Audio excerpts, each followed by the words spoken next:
The following is a GoPowercat.com production. Spring football is over at Kansas State, so what could we possibly talk about for nearly an hour? Well, for the most part, you get to decide. It's Ask the Insiders Day on the K-State Insiders, and oh yeah, basketball has a transfer portal commitment. We'll get to that in just a second when I bring in the boys. Welcome to the Insiders. Welcome to the K-State Insiders, your Kansas State sports show, presented by Synergy Financial Partners. Now let's go to the rolling Flint Hills, home of the Cats and Dogs studio. Here's your host, Tim Fitzgerald. Welcome to the Insiders. I am Fitz. Why is our brand showing up as red today? That's kind of odd. Glenn Kinley will be joining us because there has been kind of late-breaking news here for Kansas State. Not RJ Jones, but CJ Jones has committed. I'm going to have problems with this, but Ryan Gilbert, tell us what K-State just added. It's going to be another Jones coming in the coming days, right? They just keep getting Joneses, but yeah, this is exciting.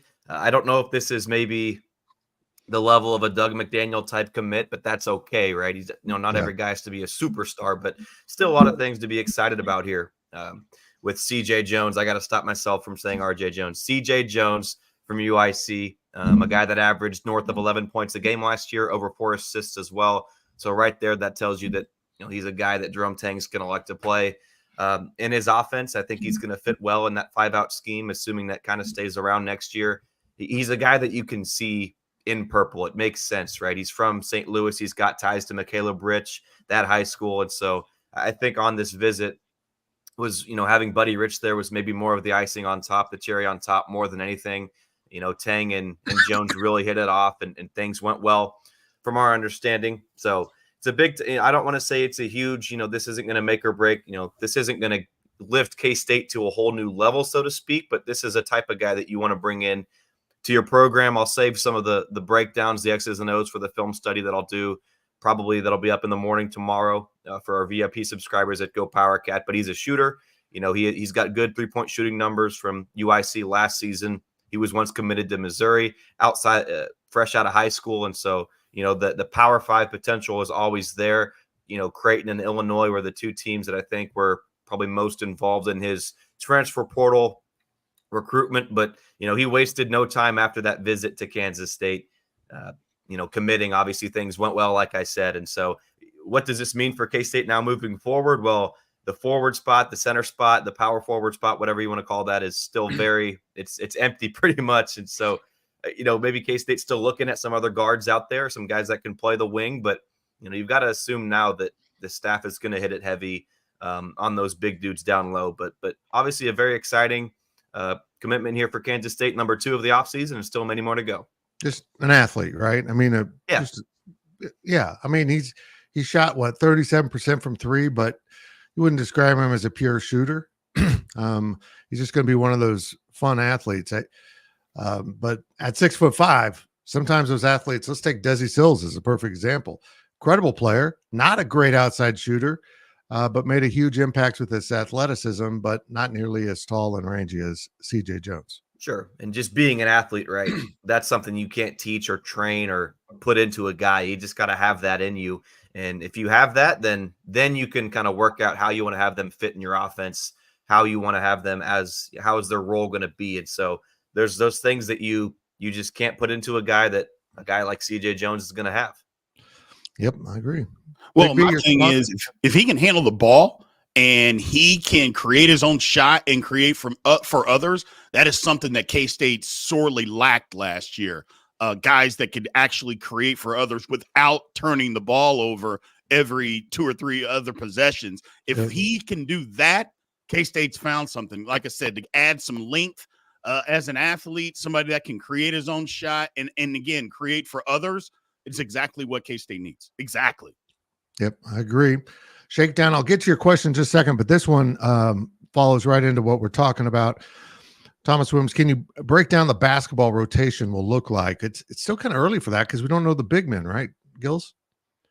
Yeah, I think there's going to be competition throughout the entire roster, though, without a doubt. You look at the point guard spot, the 2, I mean, Castillo and Ames are going to be fighting. Doug McDaniel is, I think the odds of him starting are pretty high, right? So RJ Jones is returning. There's a lot of just guys in the mix. I don't know if we can, comb through that. There's obviously a lot of, summer basketball in the practice facility to go on for some guys to maybe emerge there, but it's going to be, I don't even want to try to break it down right now just because we don't know how these guys are going to, compete in the offseason, but more importantly, there's still dudes to be added from the portal. There's going to be, 3, 4, 5 dudes, depending on how things shape out with, Gasson and Glover, Kaluma with the NBA, right? But they're going to get more than a couple dudes. So it's tough to see what the rotations are going to be like.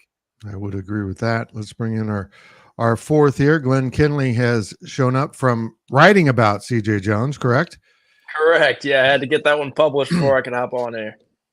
Here we go. Let's get to Shakedown's question. Thank you for the super chat. Folks, you can do the super chat. Jump to the front of the line down there in the corner of your YouTube screen. Shakedown's worried about any surprise departures tomorrow. And, of course, he's referring to the football transfer portal opens on Tuesday. And our friend Josh Pate at 24/7 Sports expects chaos. I had Chris Hummer on the Big 12 Insiders on Friday. He's our transfer portal expert, or one of them, at 247, and he expected less chaos, but anytime the portal opens, there's a level of chaos.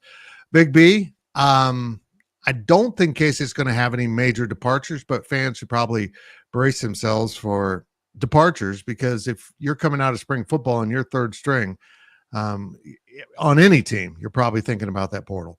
Absolutely. The thing about that most teams right now, you're going to get some. I don't think K-State is going to get any starters or maybe guys that are going to be in the rotation. There might be one or two, but for the most part, I think they're going to be okay. It's the depth that you're going to lose. That's what a lot of these teams are losing during the spring. It's the depth behind it. Maybe you transferred somewhere and you thought, you know what, I'm going to go into spring, I'm going to win a job, and then you don't win the job. Even backups are like, you know what, I can go somewhere else and I can go win that job in the summertime or go compete for it because I wasn't able to do it here. Maybe the circumstances weren't what I thought. And, that's the one part about the transfer portal that I don't like is I transfer in January. All of a sudden, nope, I don't like it. I didn't win the job. I'm out of here in May and I'm going somewhere else. So, but it is what it is. Those are the rules. I don't think K-State's necessarily going to lose anybody. I think we'll lose some, but I don't think anybody that's in the too deep is going to be somebody that K-State's going to lose. I mean, they're tracking offensive linemen, so that tells me that they might be losing some of the backup pieces there. I don't think they're going to lose any frontline pieces. Right. They just also offered a defensive tackle today, and that's been a spot I thought they might add one more piece to. So nothing too surprising so far as they try to establish the proper depth you need to get through a season. But again, Shakedown's right. Chaos could ensue tomorrow, and we could see some major transfers out of nowhere because there's been a lot of illegal contact, tampering, so to speak, even though the NCAA isn't doing a thing about it right now. There's a lot of that going on in college football. So we'll see how it all pans out. Shakedown. Correct me if I'm wrong, Fitz. K-State, did they have a DT that was either committed or maybe even signed that didn't end up panning out? Was it a JUCO kid? Yeah, kid from Garden City. Ended up what we used to call in the day a non-predictor, which was he didn't academically qualify. He had a class he had to finish up, took 2 cracks at it, didn't get it done. So maybe he'll end up somewhere where he can still play. I would think he still needs to get out of junior college with, he was there because of grades. So right. I would think that, but he was a big loss, but they felt pretty good about their D tackles. Because Uso was out all spring until the very end, but he didn't do any full contact stuff. So they worked a lot of their young guys, and they liked what they saw, but I think they just need another piece here. Yeah. Let's see. You always need D linemen, by the way. Yeah. You can't have enough. Yeah, I mean, you just run out. Our friend Brad says, please give your evaluation of the 2 players in basketball that's committed so far in the portal. I've noticed they're both 5 assists a game. Yeah, get into Doug McDaniel a little bit more there, Gills. Yeah, I mean, Doug McDaniel's the guy that I've repeatedly said that reminds me of Marquise Noel, and I would assume that the staff shares that same thought of him being a guy that can go out and not only score, but more importantly, be a guy to facilitate the rock around and share it with his teammates. And Doug McDaniel did an interview with D. Scott Fritchen at K-State Athletics and talked about how he's excited to be more than just a scorer. Back at Michigan, McDaniel was asked to be a scorer, and now I think he's excited to obviously continue to score, but set up his teammates. He's got tremendous vision. That's really probably what reminds me of the most about Noel with McDaniel is his vision. He's got that Denny Clemente flair in him as well. And so, yeah, I mean, you mentioned it, guys. K-State last year, the turnovers were the Achilles heel for this team. And so you bring in guys that can assist the basketball. That was, Tyler Perry was never really a true bona fide number one point guard in his collegiate career. He was always more of a scorer. And so you bring him in, and obviously he could score. He could facilitate for K-State, but it just wasn't, things didn't pan out. And that's kind of what went wrong for K-State last season at the end of the day. And so you get guys, I think that was probably something that K-State staff looked at and said, yeah, need to get some guys that can just be good facilitators on the offense, right? You don't have to, just because McDaniels is here doesn't mean you got to, shy away from getting more guards. That being said, you've got to look at some forwards now without a doubt. But yeah, so yeah, I mean, the assists are huge, right? They're huge. And K-State assists and turnovers, that's a hand-in-hand number, right? So you can limit the turnovers, you get more points. Those are going to be assists on a lot of those baskets. I don't know what you guys discussed before I got on here, so I apologize if we're repeating. I could be way off on this. Is Jones' commitment, maybe you would speak to it, Gills, any sign of a decision from Kaluma, or is there a way that those two guys could both be playing significant minutes next year? It seems like they're would maybe be a similar role. Am I wrong? Mm-hmm.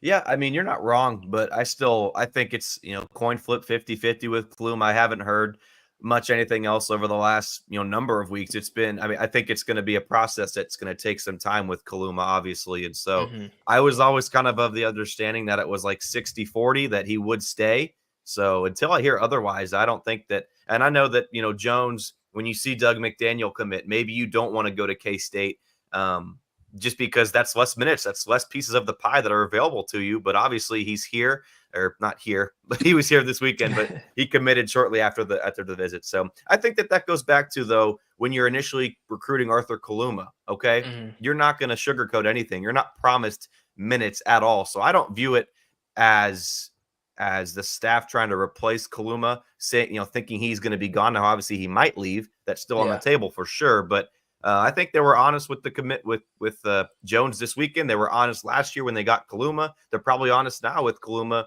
with this NBA stuff. Like, you're not promised any sort of minutes, but I know that they would like to have him back, and I don't view it as a replacement for Kaluma, so to speak.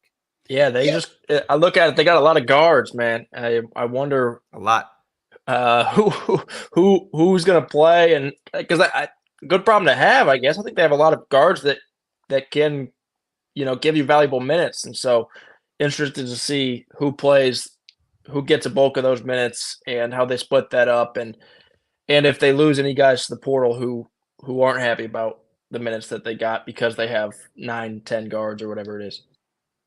Well, the one thing I think is I would think those two guys could play together on the court at the same time. Look, you can't have enough ball handlers, and Kaluma's big enough, especially in positionless basketball like it is today. He can play the 4 without any problems in college basketball. So I think, that might have been the sell job, is like, look, you're going to play together. You're not replacing him. You guys are going to play together. We need as many scorers, ball handlers, guys that can do stuff with the ball on the court as possible, not limit it and say, okay, well, this guy's going to get 25 minutes. You're going to get 18. I don't think that's the route you go. I think you got to get as many ball handlers and guys out there that can score as possible. That was the problem for K-State last year. They just didn't have enough ball handlers, guys that could actually do something without the fear of turning it over. We're all going to have turnovers. That's the way it works. But every time somebody drove to the basket, you're just thinking to yourself, oh, my God, he's going to throw it away. Oh, he's going to dribble off his leg. Oh, something's going to happen. The more people that you can get out there that can handle the ball, the better. And I think that's kind of the way they're looking at it. It might be a lot of guards, but you know what? Look at UConn this year. They had a big guy, don't get me wrong, but then what are the rest of their guys? They were 6'7" and below. Now, they didn't have any 5'9" guys, but they didn't have all these monsters out there running around on the basketball court. They had one big guy, or they had two, and they kind of interchanged, and that was it. I go, and that's kind of how you play basketball these days in college basketball and pros too. You got to have ball handlers, and I think the more, the better. I think the ideal college basketball roster, you've got 13 scholarships. So if you can get 7 guys to fill those 1 through 3 spots, and then 5 guys for the 4 and 5 spots, and a guy like Kaluma that can swing between the 3 and 4 as your 13th player, I think that puts you in a pretty good position. But K-State might even go even smaller with another guy like Kaluma that could hop up and play the 4. I know they missed out on someone that they thought they had a good shot at, ended up going to Ole Miss under some interesting circumstances, but that was a miss in the portal. But that's just going to happen. You're not going to get everyone you want. Let's see here. What do we got? We got to take in the super chat. Do we have another one? Yep, Cornelio. Where? Oh, wow, we're way down there already. Okay, Cornelio, bring it on, brother. Good morning. Good Monday afternoon. Boy, I can't read, guys. It's going to be a long show if I'm reading questions. In terms of special teams starters, is there an assumption that we already know who the 2 returners are heading into 24? No, I don't think so. No way. I think that's an interesting question, Cornelio. And honestly, it's one that we failed to ask during the last press conference, or, the kind of group press conference we had after the final practice. And I think it's probably still wide open. They were asking any and everyone to, show their talents on that side. They did point out that Sterling Lockett, who was the punt returner in the bowl game, not the tackler on a fake punt, he didn't do that job very well. But as a returner, they like him. They pointed out that Sterling has really made progress this spring, and he was essentially in the same role as Phil Brooks. And now that Philip's gone after 19 years of college, maybe Sterling Lockett will ascend into that position on the punt returns. Kick returns, though, are interesting. I think we could see a guy like Joe Jackson back there. Certainly some of these defensive backs come in. That's my preference. If you have a DJ Reed type that can go out there and be your kick returner, that way they're coming off the field no matter what as your offense goes on. You don't have to put a starter out there who's winded or has to come out for the initial plays of that possession. So that's just my preference, but that is a position I need to backtrack and ask about. Well, that was money well spent. Before we decide who the kick returners are and all that good stuff, I think K-State needs to go back into the lab and start putting more emphasis on the return games in itself. That was the one part that was really lacking last year, and I know we mentioned it several times. So it doesn't matter if you got David Allen back there. If the emphasis isn't put on the actual return game, it's not going to matter who you have back there. So I think that's something that K-State, I think they worked hard on it this spring. I really do. And I think that's something they're going to hit hard again in fall camp. And I think we're going to see a totally different K-State return games this coming season and realize, hey, this is a weapon that we've utilized for the last 30 years. And we didn't do that this year. And we're going to get back to that. I don't think it was a slight Fitz. I think it might have just been, we got so much going on. It's just, let's just get all this in there and we'll just get the ball wherever we get it and we'll figure it out. Versus in years past, this is a weapon and we're going to use this as an absolute weapon. And it doesn't matter where you kick it. You better kick it out of the end zone. Because if you don't, we're going to start minimum our 40-yard line. Right. Minimum. I think K-State gets back to that. Yeah, it was the kick return and punt return elements of K-State were so good that teams would forfeit it. They just kick the ball out of bounds to give you good field position that way, but at least you weren't scoring a touchdown. Correct. And I think if K-State can get back to that, it'd be really good. And, of course, the rules have made kick returns in particular a little bit more challenging. I'd love to do what the NFL is going to do, what the XFL did with that 10 yards apart kickoff thing that is funky looking, but it's a good way to keep the return game in and the injuries down. And I'm kind of a fan of that. I'm going to be interested to see how the NFL does with that. Let's move on here to maybe the most important thing that is in the chat right now. Like and subscribe, Robert. Thank you very much. I always forget to do that. Make sure you're liking this video. You're making sure you're subscribing to the channel here as we continue to grow this channel and the Big 12 Insiders channel, which this isn't on, but make sure you're following that, subscribing to that when you get a chance. Let's get to this one now. Noah wants to know, what do you see the floor and ceiling for K-State football next season? That's a great question. And guys, I'll let you go first, but I think it's been a long time since I've had such a gap between floor and ceiling in my estimation. Usually I'm kind of dialed in on what it is, but there are so many new pieces. Yeah. Really talented new pieces. We got another question about the DNs. Those kids are amazing, but they are redshirt freshmen for the most part. And they're going to be really young, and can they, be counted on for every down? It's going to be interesting. But Glenn, give it a shot. Your floor and ceiling. Yeah, well, I was just talking to somebody about this the other day, and basically echoed what you just said, that I think there are so many question marks. People are going to take that as a bad thing. No. I don't think it is. That's not a bad thing. What I say is there's a lot of unknowns, and if all those unknowns end up being everything we hope and dream that they could be, I think they could win 11 games. If all those unknowns end up being, they were okay, I'm not going to put a number, but I think it could be not as many, right? So I think that there are a lot of interesting question marks. I even look at the defensive back group. Joe Klanderman said something about their corners. I think that he thinks they have the best 1-2 corners in the league, in the Big 12, which is, I don't think many people were expecting. And then one of their offensive linemen the other day said he genuinely thinks that they can still have, I say still because maybe they had it last year, the best offensive line in the Big 12. If these things are true, K-State's going to be really good. And but again, there's a lot of guys that we haven't seen play a ton of football, including Avery Johnson, to be completely honest. The fans fall in love with potential, and everybody does. Scouts fall in love with potential. And we've seen him show that potential, make no mistake about it, but we haven't seen the guy play 12, 14 games. And so he's obviously the biggest one that I shouldn't say that, but he is a big piece of their success.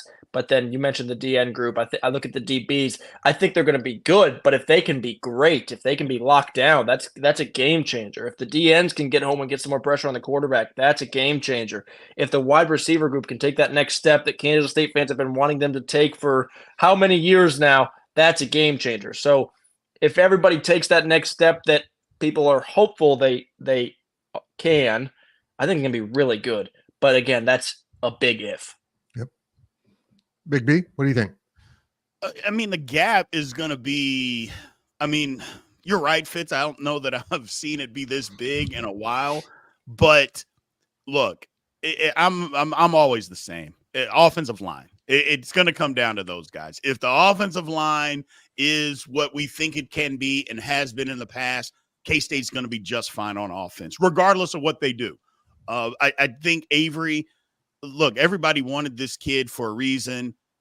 Yes, he hasn't really he's played some, but he hasn't really been, other than the bowl game, put in a situation where he's got to throw the ball on a consistent basis and be, okay, let's drop back, throw the football, go to your first, second, third read, see what's happening. He hasn't been put in that situation. Not really. And you could even say that about the bowl game. The bowl game, it was just, hey, drop back. If this guy's open, throw it. If not, run out of bounds. And that's kind of what it was. And that's okay. I go, and we'll see what's going on. But you mentioned it, Glenn, the defensive backs, if the DBs and the corners are as good as, I've had some people tell me this could be the best they've been in a while. If that's really the case, then I think the defense is really something that we have to take a look at that could be overlooked, because we look at what's coming back at linebacker position is going to be really good. Defensive line, we're going to have to see, but young doesn't necessarily – it's easier to be young on the defensive line than any other position on the field, because it's, look, get after the quarterback. So that's what you got to do. Run through this gap, get after the quarterback. Defensive ends, don't give up, contain. And I know that sounds simple, but I promise you it's not more difficult than that, other than you have 400, 300, 400-pound linemen pushing on you.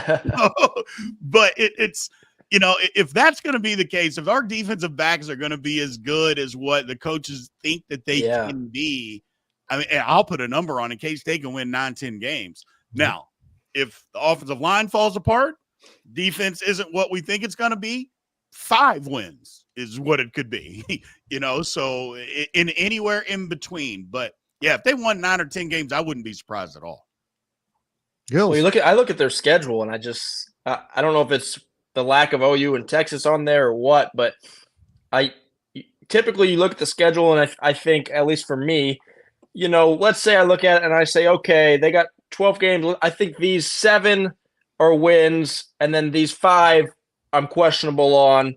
Or I might even be like, hey, I think these 7 are wins, these 3 are questionable on, and these 2 we probably drop. And so if you do it that way, that's 7 wins, 2 losses, and then say you win one of those other 3, that's an 8-win season. 2 of the other 3, that's a 9-win season. I look at this season and I think it's more like, hey, these 8 we win, and then these 4 are questionable. And I don't know if I look at any and say, oh, we're not winning that one, you know.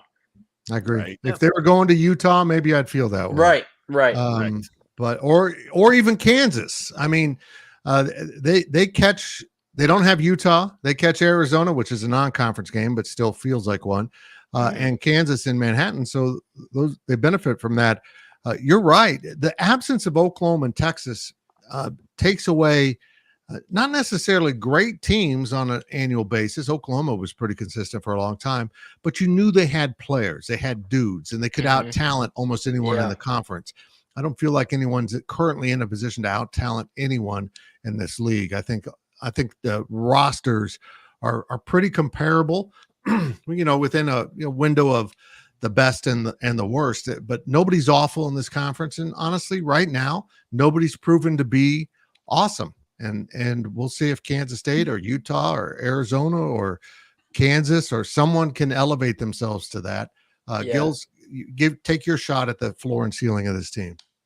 Well, yeah, you mentioned good points with KU, and that game's at home. You don't have to play Utah. Arizona, even that game being at home out on a shorter week for Arizona, the road team, that stuff matters. That favors Kansas State. And so with K-State coming up, though, you guys mentioned the DBs, DNs. I think wide receivers are question marks. There's a lot of question marks. I do believe those will even themselves out, though. The number one thing, though, that it all starts with is quarterback. And I'm not going to waste any time talking about Avery Johnson's potential, but the more he's on film, the more these Big 12 coaches are going to be able to start to figure him out.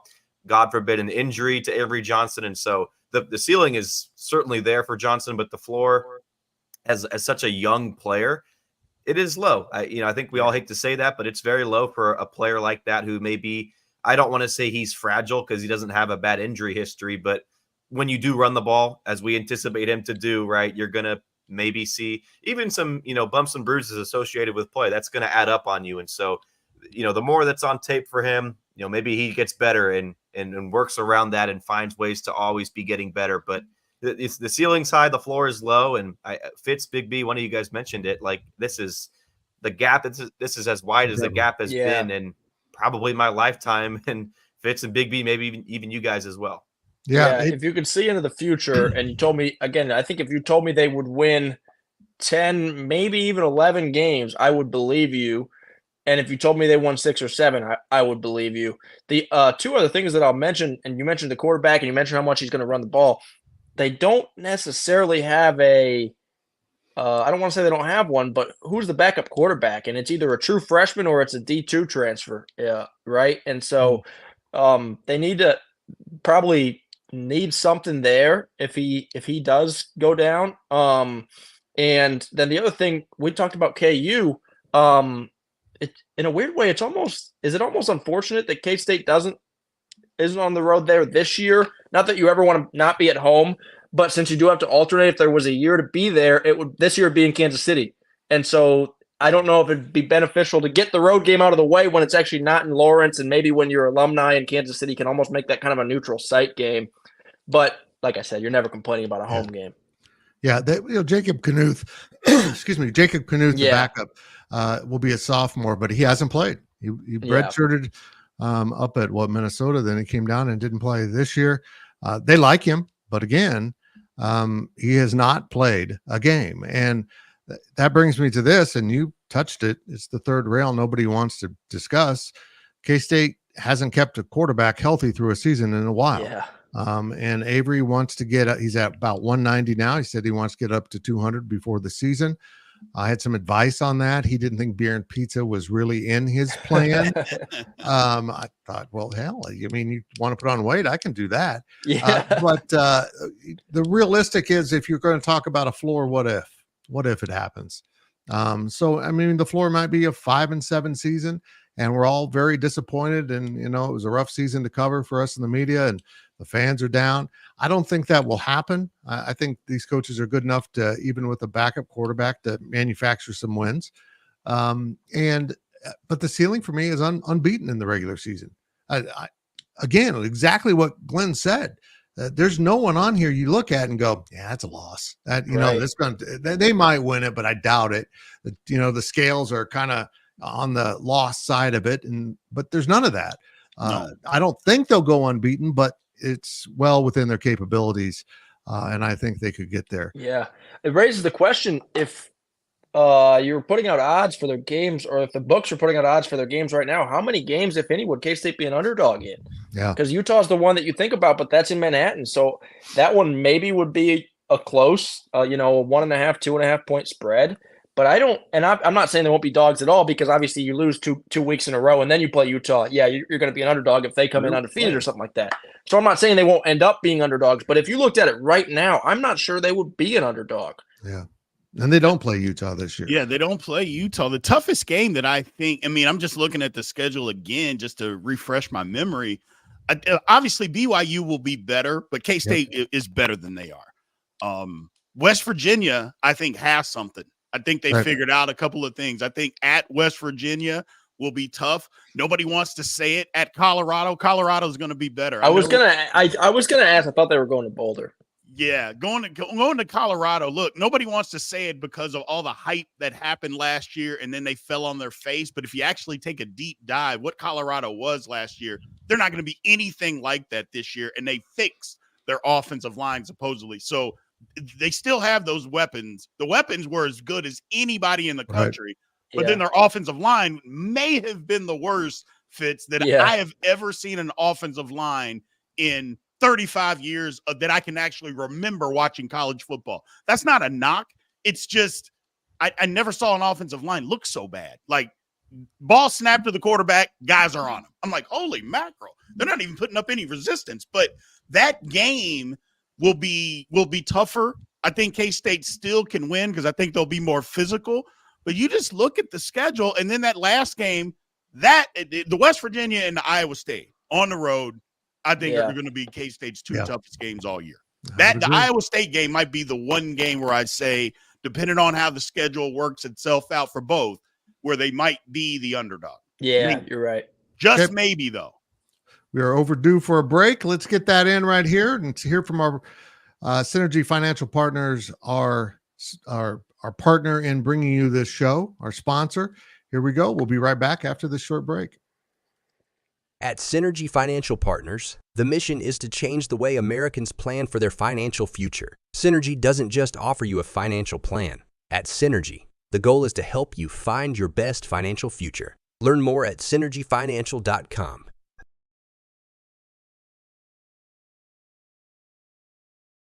Welcome back to the show. Let's head back to the studio. We are the Big 12. Excuse me. Did it again, Big B. Almost got through it. We are the K-State Insiders. Fitz and Glenn and Big B and Gills, our weekly gathering. And William Blythe has an interesting question. Why do we no longer have a spring game?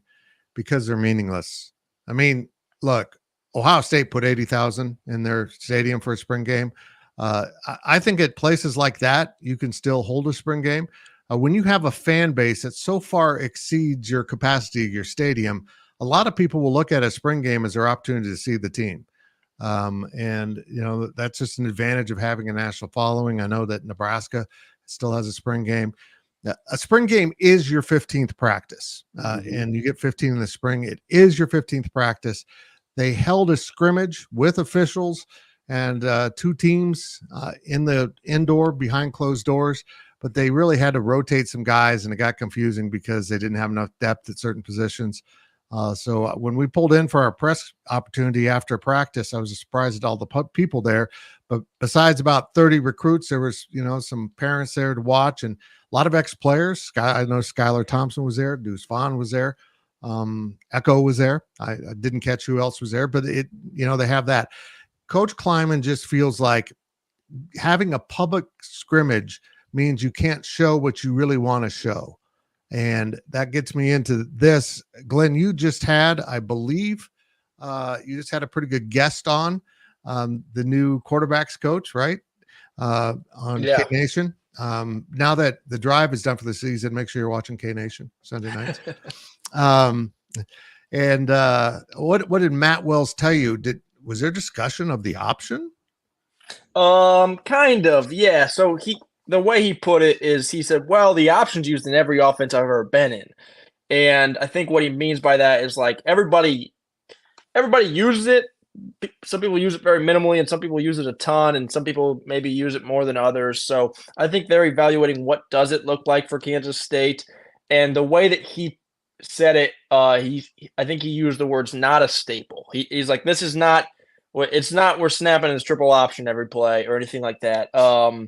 Rather, I think that it's just another, you run the jet sweep, you run the flea flicker, you might throw the option in there. So it's another thing that teams have to prepare for. And it's another thing that, could catch them off guard or could be dangerous. If it might be hey, if we get this defensive look, let's try it. I don't think it's going to be, we're going to see it a ton, but I think we might see it a couple times. And I think it could be fun.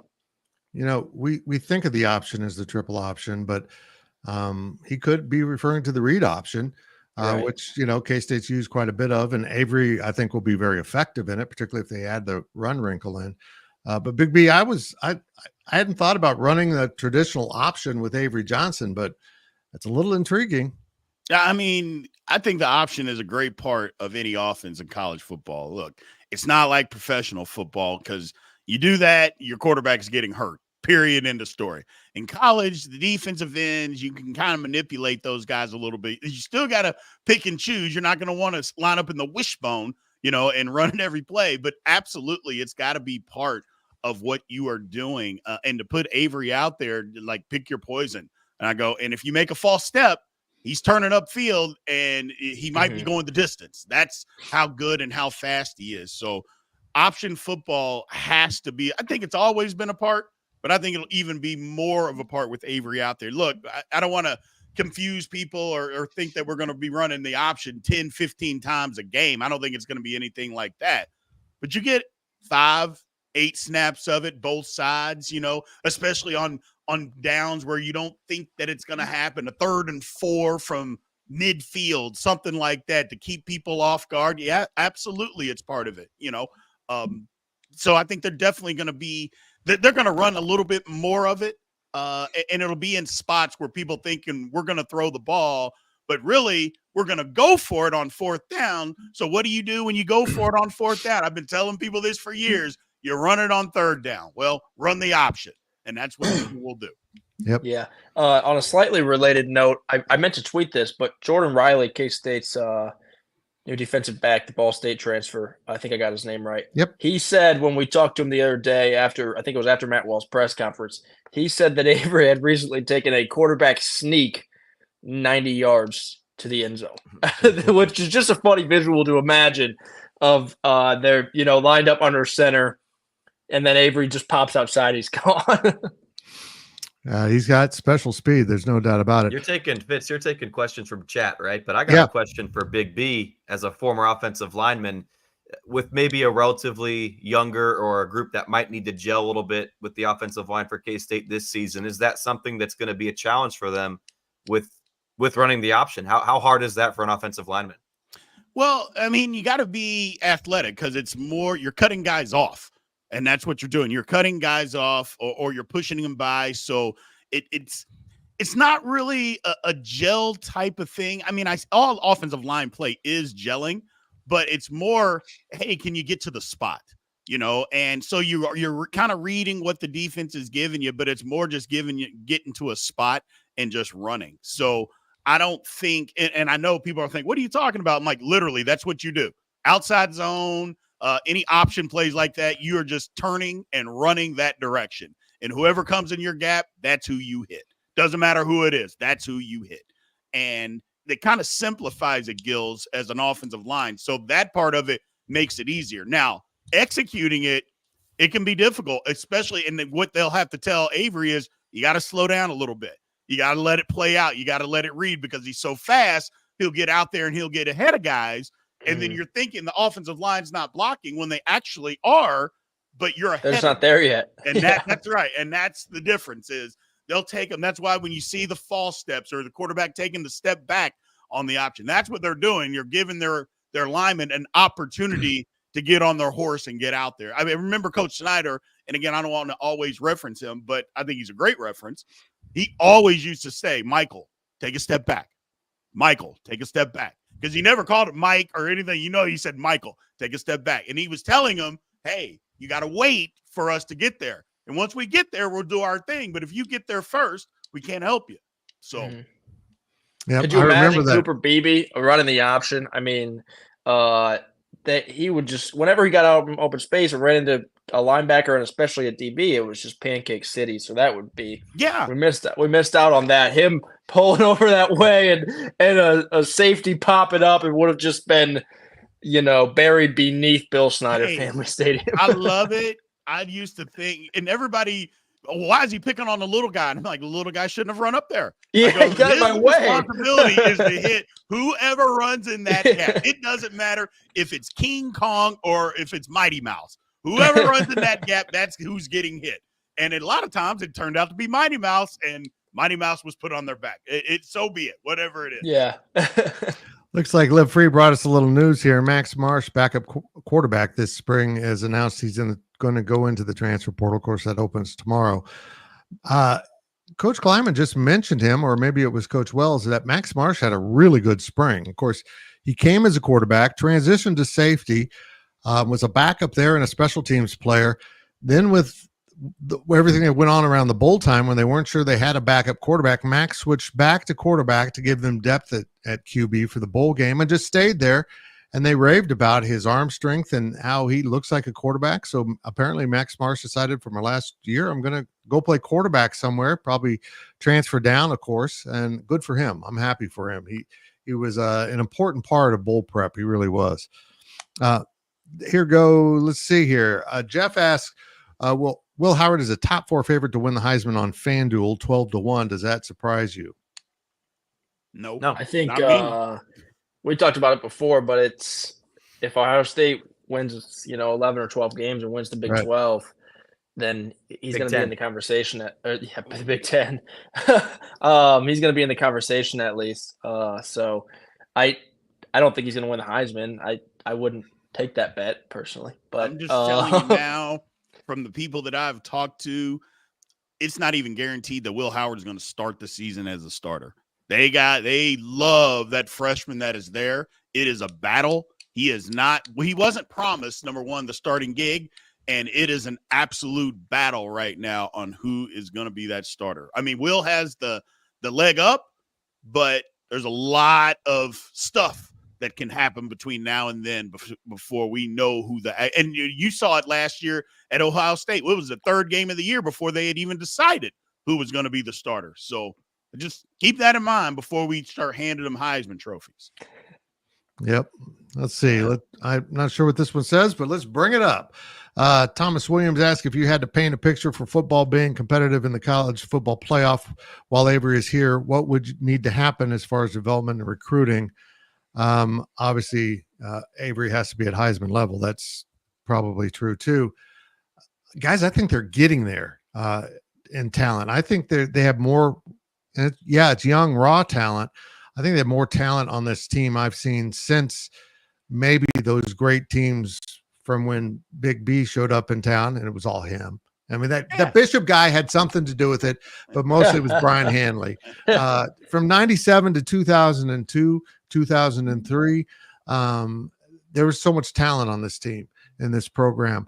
You can go back and look at all the guys that went to the NFL. And lately, there just hasn't been that level. There's been some guys going to the NFL, not many. Mm-hmm. Guys, I think there's a bunch of NFL dudes on this roster. There might be a couple years away from, showing that at that level. But I think they're building that talent. And now with the transfer portal, the ability to plug in pieces. When you're missing something, you come out of spring ball and you say, boy, we need this. I think that puts K-State at an advantage because I think they're down to just needing pieces, which is, they don't have any glaring weaknesses until the injuries hit, and they always seem to hit at the worst spot. But I think this is a team that could easily get to that 12-team playoff this year, but be competitive in it. Yeah, they're going to have to ramp up their physicality, their size, and honestly, some of the speed. I didn't see all the speed I wanted to see last year from this team, and I think they're getting there. I think they feel like they've brought in some good pieces. But let's be honest. Let's be blunt. The Ohio States, the Michigans, the Alabamas, the Georgias are at a huge recruiting advantage because of where they're at. And also, I can't even imagine how massive their NIL collectives are in being able to go out and get players. So it's going to be an ongoing problem, but K-State's always been at a disadvantage in the budget, and they've overcome it. And we'll see if they can do it in the collective era of college football. I think for K-State, probably too, your biggest recruiting tool is Avery Johnson, right? And if he has the season this fall that K-State fans are hoping that he does, then you better believe that's going to get you some guys next year, whether that's in the portal or whatever it is. Because if Avery's as good as people hope that he can be, then, why not pitch that to a wide receiver? Hey, you come play for this kid. He's going to get you the football and you're going to rack up yards because he's that good. And I think another thing that can help K-State that you mentioned the pros, Fitz, is sending guys pros is just a huge recruitment tool as well to be able to say, we can get you to that next level. I think that O-line, K-State's got to have a pretty good recruiting pitch given what their O-lineman just did this past year and the number of guys that I think their whole starting O-line from this past season got invited to the Chiefs local pro day, like all 4 or 5 of them or whatever it was. And so that's got to be a pretty good pitch. If they can develop, like if they can have another breakout tight end this year, and then you have back-to-back years where you say Ben Sinnott and then whoever is this year and say we've really put together good tight ends. As you develop guys, you can say, hey, look what we did for this guy. We can do that for you too. And then, like I said, you can also say, by the way, you're going to have number 2 throwing the ball to you, and he's pretty good at it. Yep, I agree. Let's get back to Matt Wells. JDS asked this. Obviously, Matt Wells is a great addition to the staff. How long do you see him staying at K-State before he finds a head coaching job again? Or is he content where he is for a while? That's a great question. And I think it's probably one only Matt Wells can answer. Mm-hmm. But I think he's here. I mean, I think he's present. This isn't going to be like his analyst job at Oklahoma. I'm staying here a couple of years until I can find a coordinator job. I don't see anyone lining up to give him a P5 job right now, or even after this season. I think, though, if Avery Johnson really erupts into something nationally, right, that might propel him to get an offer from a smaller school, Sun Belt, or maybe back into the Mountain West area.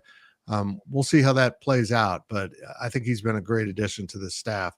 And Big B, anytime you can add a veteran coach who's run offenses, been the head coach to your staff, it's going to bring something new to the table. And I think it's challenging Avery because he's really exact on what he wants from his quarterbacks. Yes, I think it's good all the way around. And not only that, it's kind of what you said, Fitz. Maybe he doesn't want to be a head coach anymore. Maybe it's, you know what, I got a taste of it. I thought it was what I wanted to do, and it isn't. Not to mention he's the co-coordinator at K-State. He's not the offensive coordinator. Now, I don't know what the dynamics and the play calling and all that's going to be. Maybe you guys do know that. But at the same time, it's like, look, there's something to be said to just being the offensive coordinator. First of all, it's a great job. You make a lot of money. That's number one. All the pressure is not on you. So it's on a head coach. Now, we've seen if you don't call a good game or your offense is behind, we've seen what can happen there. But that doesn't seem to be the case with Matt Wells at all. I mean, I don't see that being him. I see him being very progressive in his offense. I see him moving forward. I see him getting the best out of what you have to work with and utilizing it regardless of whatever my system is. If my system is this, but the players that I have do something else, I see Matt Wells saying, you know what? To hell with this. We're doing exactly what they can do well, and we'll expand off of that and just keep going from there. Yeah. We've seen offensive coordinators, not just at Kansas State, but everywhere, that is unable or unwilling to do that.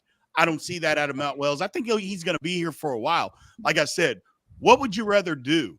be the offensive coordinator at Kansas State in the Big 12 Conference or the head coach, and I'm not going to name a school, but in the Sun Belt Conference or something like that. I just don't see fan base, man. I just don't see you wanting to do that. I just don't. I do wonder if Utah State, his alma mater, pops back open where he coached before going to Tech, if that might be something he wants to do to close up his career. I'm not sure. Right. But also, have is things remarkable for Glenn. You've gone wonky on us. So it's not just my internet that's messing up. No, Glenn's wonky for all of us, I think. You're kind of frozen up. It's not a bad pose. I wouldn't use it as my dating profile, but it's still pretty good. You look very thoughtful in your frozen screen. Here, let's get to Cornelio with one more question. He has, if Hadley Panzer ends up at playing center, would that mean our newcomer Kilty moves inside? I think Kilty's the left tackle. Yes. I mean, he's a proven left tackle. Glenn moved. Hey, am I back? Yeah, you're back. I turned off my Wi-Fi. Hopefully that helps. I think Kilty is going to be a starter, but I am intrigued. They've popped up with interest in an Arkansas tackle who's good too. Yeah, pure tackle. I'm not sure how much they're going there. They love Willis. He really grew up last season. Nobody makes more jokes about his first 3 games than Carver Willis, and I appreciate that so much. I said I was pretty hard on him. He goes, I was hard on myself, so I don't blame you. I think they're just looking for another depth piece, and I'm not sure. You got to keep this in mind nowadays too with the transfer portal. Yeah, how much would that Arkansas tackle cost you in the NIL? Yeah. And does that mean you can't get another piece that you want for another position group? So it's salary cap, basically. It's craziness. But I think they've got some really good young depth there. And also, I get the vibe there might be some concern about some of these young offensive linemen heading out through the portal. We'll see what happens tomorrow. And let's wrap it up with this. And by the way, JDS asked about CJ Jones. We covered it at the top of the show. You go back and watch the replay. Gil's covered him pretty well. Gills, any news? Hold on, that's not the right one. Where's the one I wanted to bring up? There was a question about the big men. What's K-State looking at for big men right now? Well, I know Balo from Arizona is lined up a visit next week, but again, do you even get there, right? I know probably CJ Jones might have went and visited some other places, but when you lock somebody down and things just go so well on a visit, we'll see if Omar Balo from Arizona is still going to be in play, but he's a big time, target without a doubt. But I think Indiana is probably in the lead right now from my understanding, what I'm hearing. And so, missing out on Michael Brown-Jones, that one does hurt. There's no other way around that. And that's the reality of it, though. You're going to miss out on some guys. And so I don't want to say that K-State's going to have to wait until, right before the season, late in the summer, to get a guy like Will McNair. But I think, for as much as we want to harp on them not trying to wait and trying to be patient, I think maybe at the center spot, you do maybe just want to take your time. You want to be aggressive, but maybe try to remind yourself that Will McNair was there. Keontae Johnson's obviously not a center, but there's going to be guys there. You don't want to bank on that, but your guards are looking pretty darn good now. And so you want to go out and get those centers, but you don't want to force things though, right? Nope. You don't want to bring in a bad culture guy, bad locker room guy. So you have to be patient and get a guy like Will McNair. I mean, it worked out well for them last year. So see what happens. If there's a starting 5 where it would go ahead, Fitz. Yeah, let's take a break real quick. We got to get this wrapped up, but let's hear from Synergy one more time, and then we'll have some final thoughts. I'll just let Glenn take it out of the break. At Synergy Financial Partners, the vision is to build the world's largest consumer financial education and empowerment company. Synergy doesn't just offer you a financial plan. At Synergy, the goal is to help you find your best financial future. Learn more at synergyfinancial.com. Welcome back to the show. Let's head back to the studio. Glenn, you were saying. I just think the center position specifically is probably the one with the greatest domino effect that would open up those opportunities for guys to be in the portal late, because this guy commits to here, so then this guy transfers and commits to here, so then this guy, and it doesn't happen as much with guards because we talked about it, but you're going to play 3 or sometimes even 4 guards. So a really good guard commits to your school. You're not like, I got to get out of here because this guy's going to take my minutes. You guys can be on the court at the same time most of the time. When it's a starting 5-man and a true center, and you're a true center, and then you get a guy who averaged 12 in the SEC or the Pac-12 or whatever it was, you can kind of read the writing on the wall. And so I think that's probably the position that you see the most movement as a result of movement, if that makes any sense. I would agree. Fellas, any final thoughts? Gills, you look great today. You've been in focus. You've sounded good. We might have got your studio worked out. Do I not always look good, though? What the hell? That's true. I mean, it's so true. You're like dessert. Maybe a cupcake. That's it for the Insiders. Make sure I don't know what we got cooking tomorrow on the Big 12 Insiders, but make sure you check it out. Maybe it'll be Big B and I just talking about the mess that is the transfer portal. Stay tuned tomorrow to all your social media and, of course, GoPowercat.com, because the transfer portal opens and we will see how bad it goes, or will it be no big deal for Kansas State? Stay tuned. Of course, next week we'll talk about everything that goes on throughout this week, and hopefully there's more to talk about. By the way, questions were fantastic. Thank you so much for everyone that pitched in questions. It made a great show. In fact, we're having to cut it off to keep it under an hour, and that's been the K-State Insiders. This has been a GoPowercat.com and Spirit Street production. Please support this show by subscribing to this YouTube channel or follow us on your favorite podcast platform.